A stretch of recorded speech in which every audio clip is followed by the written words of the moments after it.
Hari ini kita akan membahas salah satu konsep paling penting dalam fisiologi manusia, yaitu penyebaran potensial berjenjang melalui aliran arus pasif. Kita ingin berbagi pengetahuan tentang topik ini dengan cara yang mudah dipahami menggunakan analogi kehidupan sehari-hari. Proses ini adalah contoh nyata bagaimana tubuh kita itu dirancang untuk bekerja secara efisien dan harmonis. Pertama, apa itu penyebaran potensial berjenjang? Jadi, apa sih penyebaran potensial berjenjang itu dan sebenarnya bagaimana sih dia dihasilkan oleh sel pekarangsang? Jadi, penyebaran potensial berjenjang adalah perubahan lokal pada potensial membran yang menyebar ke area sekitarnya melalui aliran arus pasif. Nah, sinyal ini bersifat lokal dan memudar seiring jarak karena resistensi bahan tempat arus mengalir. Kemudian, kenapa sih analogi gelombang air itu digunakan untuk memahami penyebaran potensial berjenjang? Karena gelombang air itu menyebar dari titik pusat ke area sekitarnya. Nah, ini mirip dengan cara potensial berjenjang yang menyebar dari daerah aktif ke daerah inaktif di sepanjang membran plasma. Selanjutnya, apa sih karakteristik utama penyebaran potensial berjenjang itu? Jadi, penyebaran potensial berjenjang itu bersifat lokal,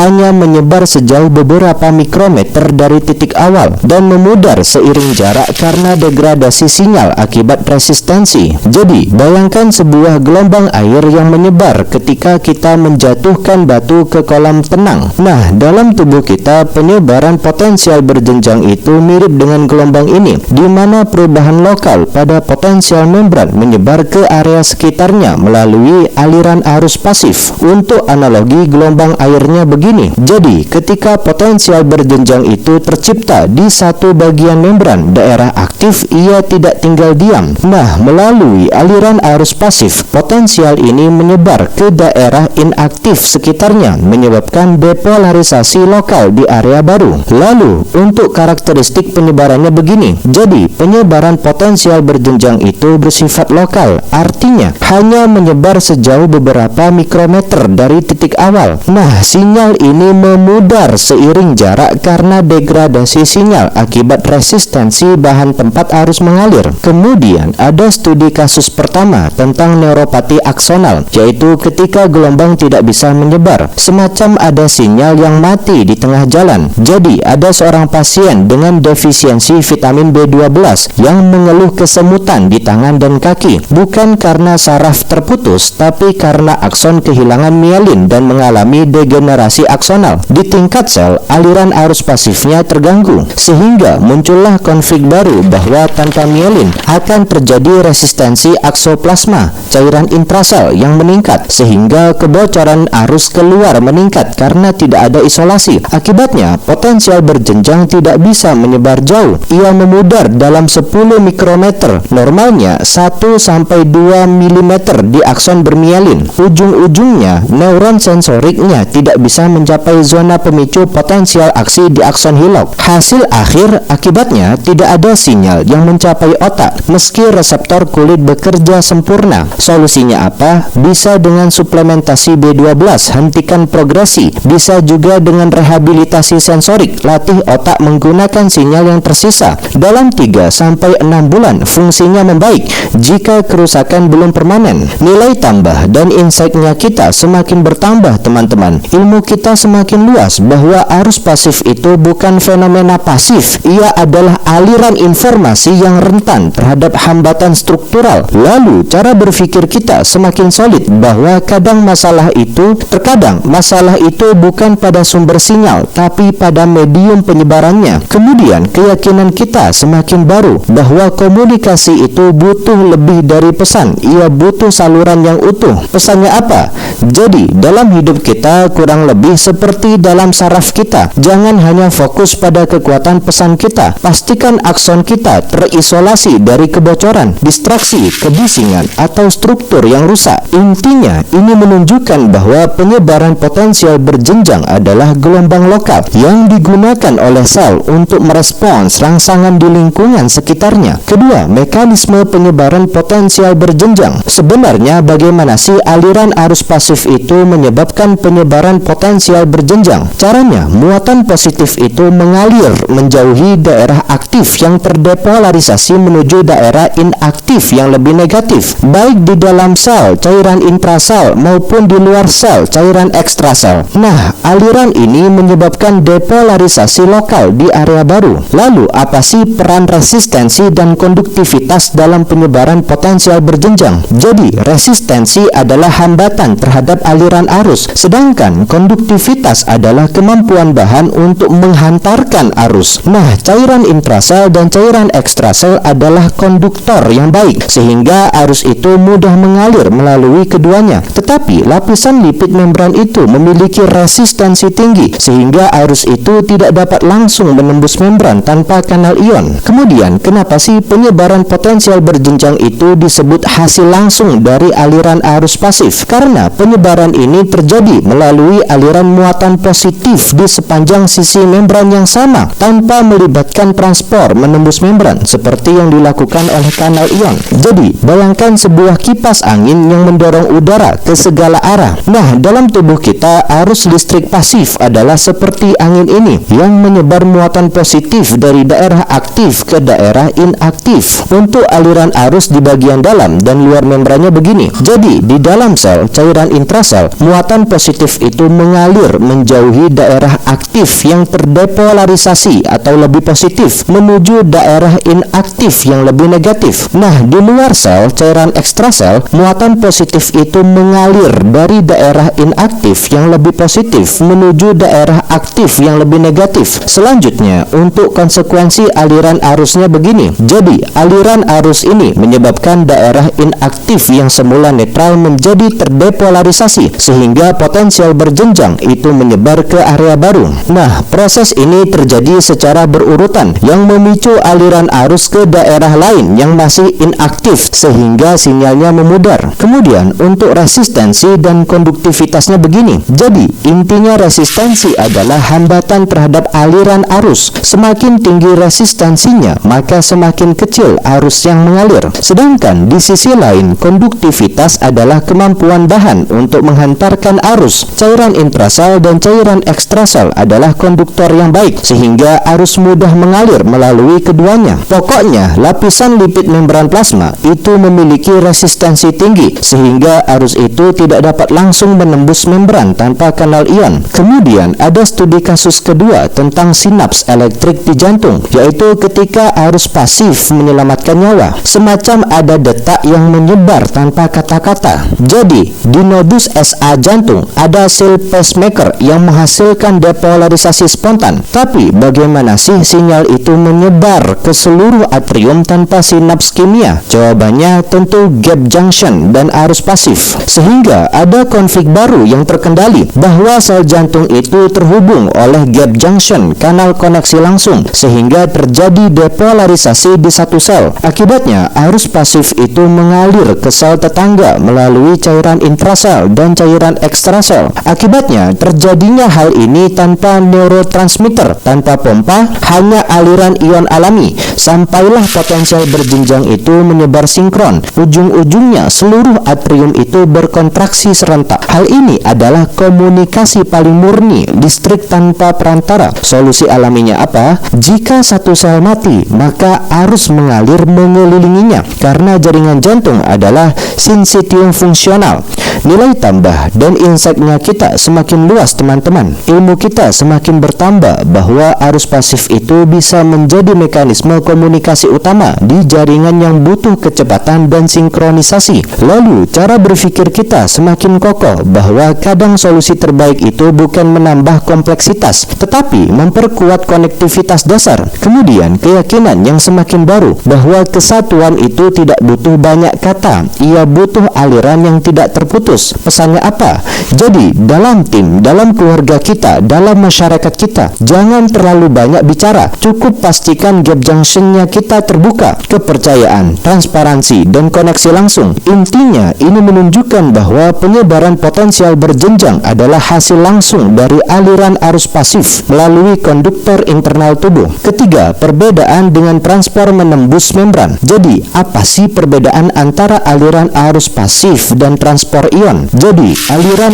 arus pasif itu terjadi di sepanjang sisi membran yang sama, cairan intrasel atau cairan ekstrasel, tanpa melibatkan transport menembus membran. Sedangkan transport ion itu melibatkan perpindahan ion melalui kanal ion atau mekanisme pembawa yang menembus membran plasma. Kemudian, kenapa sih kanal ion itu penting dalam proses penyebaran potensial berjenjang? Karena kanal ion itu memungkinkan ion seperti natrium dan kalium melewati membran yang menciptakan perubahan potensial yang diperlukan untuk fungsi sel. Tanpa kanal ion, maka arus tidak dapat menembus membran plasma karena lapisan lipid itu memiliki resistensi tinggi. Sebenarnya, bagaimana sih kanal ion itu berperan sebagai jembatan dalam penyebaran potensial berjenjang? Caranya, kanal ion itu menghubungkan aliran arus di cairan intrasel dan cairan ekstrasel dengan memungkinkan ion melewati membran sehingga menciptakan perubahan potensial yang mendukung penyebaran sinyal. Jadi, bayangkan sebuah pintu otomatis yang hanya bisa dilalui jika dibuka.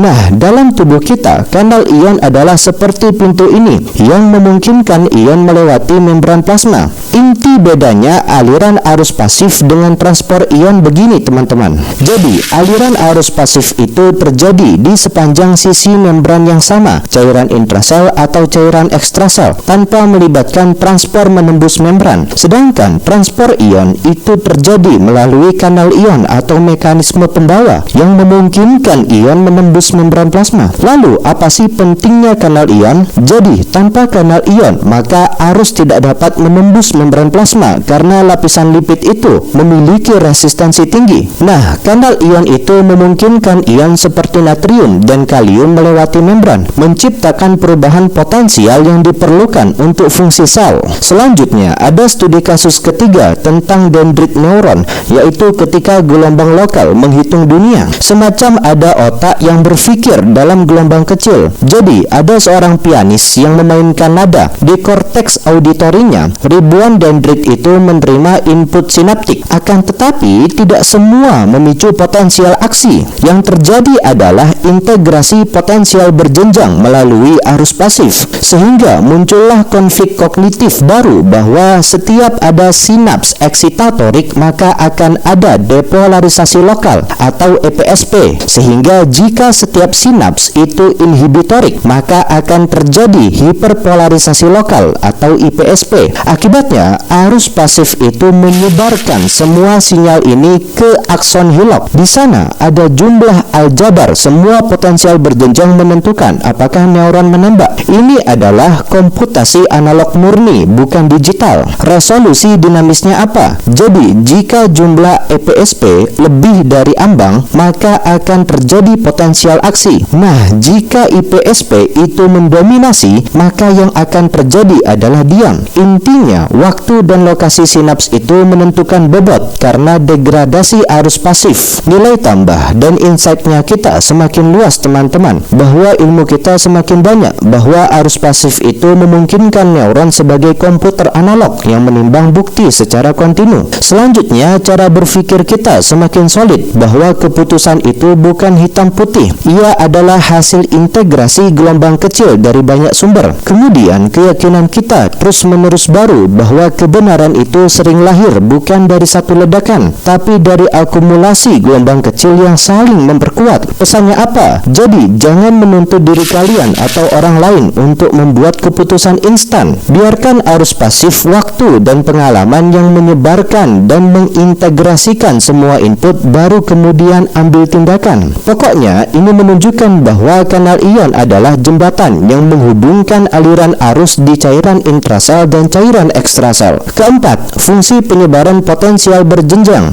Sebenarnya, bagaimana sih penyebaran potensial berjenjang itu memicu potensial aksi? Caranya, jika potensial berjenjang itu cukup besar, yaitu ketika mencapai ambang batas, maka dia dapat memicu potensial aksi, yaitu sinyal listrik yang menjalar sepanjang akson neuron untuk dikirim ke pusat saraf. Lalu, apa sih fungsi utama penyebaran potensial berjenjang dalam tubuh itu? Jadi, penyebaran potensial berjenjang itu digunakan untuk transduksi sinyal, yaitu proses mengubah rangsangan fisik atau kimia menjadi sinyal listrik, dan dapat memicu respons lebih lanjut seperti potensial aksi. Kemudian, kenapa sih penyebaran potensial itu berjenjang? Kemudian, kenapa sih penyebaran potensial berjenjang itu disebut langkah awal dalam rantai komunikasi biologis? Karena penyebaran potensial berjenjang adalah respons lokal pertama terhadap rangsangan yang kemudian dapat memicu respons lebih lanjut seperti potensial aksi atau aktivasi sel target. Jadi, bayangkan sebuah alarm kebakaran yang memicu sistem pemadam api di area sekitarnya. Nah, dalam tubuh kita, penyebaran potensial berjenjang itu mirip dengan alarm ini yang memicu respons lebih lanjut di area sekitarnya. Untuk inisiasi potensial aksinya begini. Jadi, jika potensial berjenjang itu cukup besar, yaitu ketika mencapai ambang batas, maka dia dapat memicu potensial aksi, yaitu sinyal listrik yang menjalar sepanjang akson neuron. Nah, hal ini memungkinkan informasi dikirim ke pusat saraf seperti otak atau sumsum tulang belakang untuk diproses lebih lanjut. Lalu, untuk transduksi sinyalnya begini. Jadi, penyebaran potensial berjenjang itu digunakan untuk transduksi sinyal, yaitu proses mengubah rangsangan fisik atau kimia menjadi sinyal listrik. Misalnya, reseptor sensorik di kulit itu menghasilkan potensial berjenjang sebagai respons terhadap sentuhan, panas, atau tekanan. Kemudian, ada studi kasus keempat tentang sel rambut koklea, yaitu ketika arus pasif menjadi musik, semacam ada mendengar melalui gelombang ion. Jadi, saat kita mendengar suara, stereosilia di sel rambut koklea itu membengkok. Hal ini membuka kanal mekanosensitif sehingga kaliumnya masuk karena endolimfe tinggi kalium. Akibatnya terjadi depolarisasi lokal sehingga muncullah konflik fisiologis baru bahwa depolarisasi ini menyebar melalui arus pasif di dalam sel rambut sehingga bisa mencapai zona pelepasan vesikel di dasar sel. Akibatnya memicu eksositosis glutamat sehingga terjadi sinyal ke saraf auditori. Tapi jika gap junction antar sel pendukung rusak, misalnya mutasi CX26, maka ion kaliumnya tidak bisa didaur ulang sehingga endolimfe kehilangan kalium. Akibatnya arus pasif terganggu. Yang terjadi di kenyataan adalah tuli. Solusinya apa? Bisa dengan implan koklea, yaitu melewati sel rambut, langsung stimulasi saraf dengan arus listrik sehingga anaknya bisa mendengar tapi kehilangan nuansa frekuensinya. Nilai tambah dan insight-nya kita semakin luas, teman-teman. Ilmu kita semakin banyak bahwa arus pasif itu bukan hanya untuk penyebaran, ia juga untuk daur ulang ion yang menjaga lingkungan elektrokimia. Lalu cara berpikir kita semakin solid bahwa sistem biologis adalah ekonomi sirkular. Tidak ada limbah, yang ada hanya aliran yang terganggu. Keyakinan kita semakin baru bahwa kecantikan suara itu lahir dari keseimbangan arus pasif yang tidak terlihat. Pesannya apa? Dalam hidup kita seperti di telinga, jangan hanya fokus pada masuknya pengalaman, perhatikan juga sirkulasinya, karena keindahan itu lahir dari sistem yang tahu cara mendaur ulang. Intinya, ini menunjukkan bahwa penyebaran potensial berjenjang adalah langkah awal dalam rantai komunikasi biologis. Kelima, contoh penyebaran potensial berjenjang dalam tubuh. Sebenarnya, bagaimana sih penyebaran potensial berjenjang bekerja di reseptor sensorik kulit? Caranya, di kulit kita, reseptor sensorik itu menghasilkan potensial berjenjang sebagai respons terhadap rangsangan seperti sentuhan, panas, atau tekanan. Potensial ini menyebar ke area sekitarnya melalui aliran arus pasif, memicu respons lebih lanjut di neuron sensorik. Lalu apa sih peran penyebaran potensial berjenjang di sinaps neuron? Jadi, di sinaps neuron, neurotransmitter yang dilepaskan dari ujung sinaps itu dapat memicu pembukaan kanal ion berpintu di membran postsinaptik, menghasilkan potensial berjenjang. Potensial ini ini menyebar ke area sekitarnya melalui aliran arus pasif, memicu potensial aksi jika cukup besar. Kemudian, kenapa sih penyebaran potensial berjenjang disebut tombol universal dalam tubuh kita? Karena penyebaran potensial berjenjang adalah mekanisme dasar yang digunakan oleh tubuh kita untuk memulai komunikasi antar sel, baik dalam sistem saraf maupun di organ lain. Jadi, bayangkan sebuah lampu sensor gerak yang menyala ketika mendeteksi pergerakan. Dalam tubuh kita, penyebaran potensial berjenjang itu mirip dengan lampu ini yang memberikan sinyal lokal untuk memicu respons lebih lanjut. Untuk reseptor sensoriknya begini. Jadi, di kulit kita, reseptor sensorik itu menghasilkan potensial berjenjang sebagai respons terhadap rangsangan seperti sentuhan, panas, atau tekanan. Nah, potensial ini menyebar ke area sekitarnya melalui aliran arus pasif, memicu respons lebih lanjut di neuron sensorik. Untuk sinaps neuronnya begini, teman-teman. Jadi, di sinaps neuron, neurotransmitter yang dilepaskan dari ujung sinaps itu dapat memicu pembukaan kanal ion berpintu di membran postsinaptik, menghasilkan potensial berjenjang. Hal ini menunjukkan bahwa penyebaran potensial berjenjang adalah tombol universal yang digunakan oleh tubuh kita untuk memulai komunikasi. Setelah pembahasan yang panjang, tibalah kita di kesimpulan bahwa ada harmoni dalam penyebaran potensial berjenjang, semacam ada arus pasif sebagai jiwa komunikasi biologis. Nah, penyebaran potensial berjenjang melalui arus pasif mengajarkan kita 4 kebenaran universal. Pertama, informasi butuh medium, dan medium itu sangat mungkin bisa rusak. Kedua, kesatuan itu lahir dari konektivitas, bukan dari keseragaman. Yang ketiga, keputusan bijak itu lahir dari integrasi, bukan dari impuls. Yang keempat, kehidupan adalah sistem daur ulang. Arus yang tidak kembali akan mati. Di balik setiap pikiran, setiap gerak, setiap suara, ada arus pasif yang diam-diam menyebarkan kehidupan, tanpa pamrih, tanpa suara, tanpa jeda. Perubahan yang bisa kita alami setelah menonton video ini adalah cara berpikir kita semakin solid bahwa kita melihat komunikasi bukan sebagai transmisi digital, akan tetapi sebagai gelombang analog yang bisa diredam, dikuatkan, atau diintegrasikan. Lalu, keyakinan kita semakin rapi bahwa kita percaya bahwa kualitas hidup itu ditentukan oleh integritas medium kita, fisik, emosional, dan sosial. Kemudian, tindakan kita semakin indah bahwa kita lebih hati-hati menjaga gap junction dalam hubungan kita, kepercayaan, kejujuran, dan koneksi langsung. Sebagai calon dokter, pahamilah, kita bukan hanya mengobati organ, kita juga memulihkan aliran arus pasif yang memungkinkan tubuh kita berbicara pada dirinya sendiri. Teman-teman sekalian, penyebaran potensial berjenjang adalah salah satu mekanisme paling elegan dalam tubuh kita. Ia adalah hasil interaksi antara arus listrik pasif, resistensi, dan konduktivitas di sepanjang membran plasma. Ia memungkinkan tubuh merespons rangsangan dengan fleksibel, memastikan kelangsungan hidup sel dan organisme secara keseluruhan. Ia adalah fondasi bagi fungsi vital tubuh seperti transduksi sinyal, penghantaran informasi, dan inisiasi potensial aksi. Dengan pemahaman ini, kita dapat lebih menghargai betapa kompleks dan harmonis tubuh kita. Sebagai calon dokter, kita semua memiliki tanggung jawab besar untuk mempelajari dan memahami mekanisme ini sehingga dapat memberikan perawatan terbaik bagi pasien di masa depan.